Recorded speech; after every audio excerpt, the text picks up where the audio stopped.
got that uphill section, so they'll brake hard and then they'll just use the uphill section to slow the kart down. Where they'll want to be braking really heavy is up turn 6 in front of that SKC signboard. They've got a very short amount of space to do that. This is Kenny's opportunity here.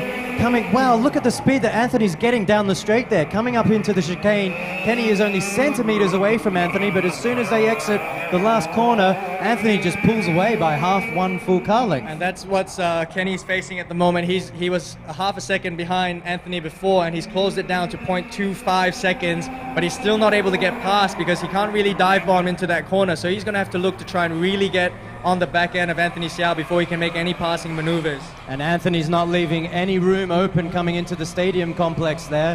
He's keeping his kart nice and wide. This is an absolute karting clinic for those of you who haven't had much experience in driving. You can see these two drivers really going for it neck and neck. They don't want to give themselves too much of a space or too much gap, and Kenny is really trying to hold on to that pace and keep up with Anthony Xiao. I hope the young kids are watching, getting some tips from these legends of Singapore motorsport. I could learn a thing or two from these old guys. Well, we've really seen the talent pool grow over the year, and it's certainly been a great thing and a wonderful thing for the sport to see all this young talent coming through. And someday, these young drivers will be exactly like these veterans, racing neck and neck. That's if they're not relaxing on their yachts in Monaco after winning a couple of Formula One World Championships. That is true. They may end up in high echelons of the sport, perhaps. Well, 15 laps in, there is still 0.3 seconds between the two drivers, 5 laps to go. If Kenny's going to make a move, he's going to have to do it very, very soon. And you can hear a bit of tire scrub from Anthony. He makes a little bit of a mistake. He waves his finger behind.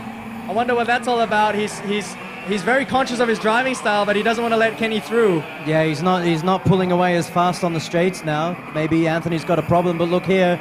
We've got a couple of laps to go, and Kenny Yip could make a dive on the inside of either turn 1 or turn 2. He definitely wants to try something around the stadium. This is where he's most powerful.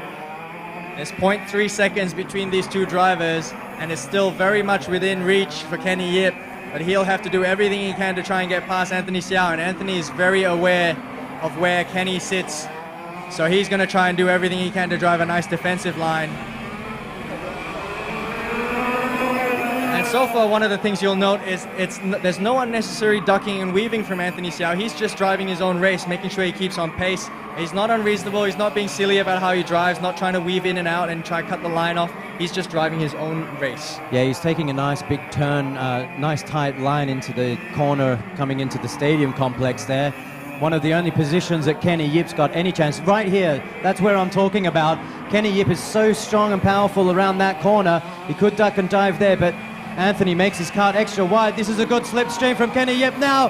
Coming down the pit straight, is he going to dive into turn 1? And the gap now is 0.157 seconds. They are bumper to bumper, and he's got 2 laps to overtake. They're nudging there. Kenny Yip, that might have been his last opportunity to pass Anthony. They touch bumpers coming around turn 1 here. He's only got 2 laps to produce some magic. And they're still within less than a quarter of a kart length. As they come up the back straight here, Kenny will try and close the gap. And Anthony is well aware of that. He does well to try and maintain that speed. This will be the last lap for these drivers as they go on to their last lap of the course. The gap is now 0.3 seconds. Kenny's going to have to try and do something around the chicane at the back. Maybe get some speed on the outside of turn 2 here, line himself up to dive on the inside. He's a little bit too far away. Let's see if he's going to give it everything in this stadium, which could end in tears, but these guys are a lot more experienced than that. He might just settle for second. Here we go, and the veterans putting on an absolute clinic for us. You'll see that the margin is very, very small. And it looks like Anthony's got this in the bag, so he'll take checker flag for the final round of this. SKC. He's pumping his fist, and Kenny Yip to take second. Fantastic racing there. Let's give these guys a round of applause, people. They just put on an awesome show for us. And look at that sportsmanship, shaking hands immediately after turn 1. Now that's what we like to see. Awesome stuff. Kids, keep an eye on this. You could learn a few things. Anthony's show from Kenny Yip. That's it for today for the second round of the Auto Inc. Singapore Karting Championships. I've been your commentator for the weekend, Ben Potter, and it's been a pleasure commentating besides Leonard Kong here. Thank you, Ben. It's been an absolute pleasure and a delight to watch all the racing that's unfolded. I look forward to doing it again for round 3. We'll see you again soon. See you for the next round.